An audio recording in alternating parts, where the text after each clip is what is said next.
Gan psiholoģiskā, gan praktiskā gatavība krīzēm nezaudē savu aktualitāti.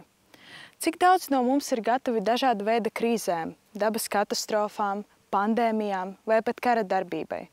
Cik daudziem no mums ir sagatavota 72 stundu soma? Gatavība krīzēm nenozīmē tikai fizisku resursu sagatavošanu. Tā ir arī prasme reaģēt ar skaidru prātu, pieņemot pareizus lēmumus. Devāmies noskaidrot, kā Latgales iedzīvotāji vērtē savu spēju reaģēt ārkārtas situācijā.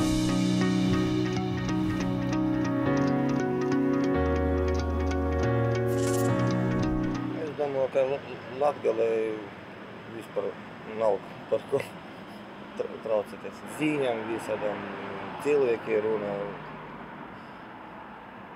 ka Latgalē ir droši. Morāli varbūt ne īpaši gatavi, bet materiāli, pilns pagrabs ir marinēts un audzēts viss kaut kas. Zinu arī par to trauksmes čemodāniņu, jābūt dokumentiem, visām zālēm kārtībā. Nav nejausmas. Neinteresēties. Nē, dzīvojam vienai dienai. Я знаю все вот эти правила, потому что меня обучали. Es zinu tos noteikumus, jo man ir bijusi aizsardzības mācība. Es to visu zinu, bet šeit noteikti es neesmu gatava kara darbībai vai ekstrēmiem laikapstākļiem. Radio, televīziju skatos, ja kaut kas, kad ir brīdināja vai vēl kaut kas.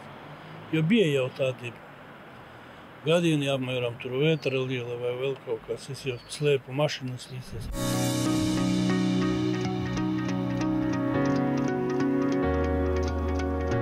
Es vispirms gribētu uzsvērt, ka trakākais mīts, kas Latvijā pastāv ne tikai attiecībā uz sabiedrības gatavību krīzēm, bet vispār populārs par visu, ir, ka mums viss ir slikti.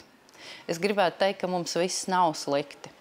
Un šeit, piemēram, kad brauc kolēģi no Eiropas un jautā par mūsu gatavību krīzēm, viņi ir pārsteigti par to mobilizācijas pakāpi, kas pastāv Latvijas sabiedrībā. Krīžu tas spektrs ir ļoti dažāds, ļoti plašs.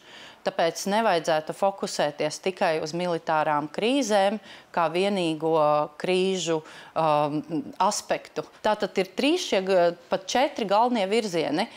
Viens ir dabas katastrofas, otrs ir cilvēka radītie tehnogēnie draudi, trešais ir cilvēka radītie sociālie draudi, un tad ir lielais militārais, kur tur iet viss kopā. Tas ir tātad iebrukums. Bieži vien mēs dzirdam, ka visu bez manis izdarīs.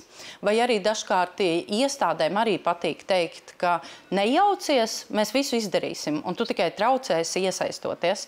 Nē, katram individam ir arī pienākums gal galā uzņemties atbildību ne tikai par sevi, bet arī tiem, kas tev ir apkārt. Mums nav nekādas informācijas, tā arī nav taisnība, un te, ja mēs pajautātu, cik daudzi no mums ir izlasījuši savas pašvaldības civilās aizsardzības plānu, varētu būt daudz pārsteigumu. Tas nekad nebūs pabeigts process. Mēs vienmēr runāsim par nepieciešamību nepārtraukti mācīties. Tāpat kā mēs sakam, mūžu dzīvo, mūžu mācies, tāpat mums ir jāsaka, ka mūžu dzīvo, mūžu gatavojies dažādiem izaicinājumiem, jeb dažādām krīzēm. Starp citu, Latgalē apzināšanās dažādu draudu, kā arī dažādi darbiņi, kas tiek veikti, bieži vien ir daudz aktīvāki, vairāk izdarīti nekā tas ir citās Latvijas daļās. Pirms ir tātad šī 72 stundu gatavības algoritma izzināšana, Sargs LV, citas vietnes, kur to ir iespējams atrast.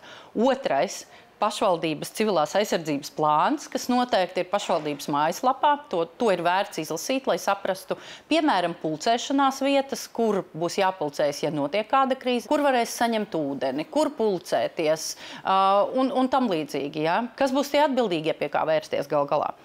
Trešais, manuprāt, ļoti svarīgais, ne tikai apzināt un izrunāt ģimenē, kur mēs pulcēsimies, ja nu notiek krīze, kā mēs sazināsimies un tam līdzīgi, bet arī apzināt kaimiņus. Un tā ir tā sadaļa par atbildības uzņemšanos.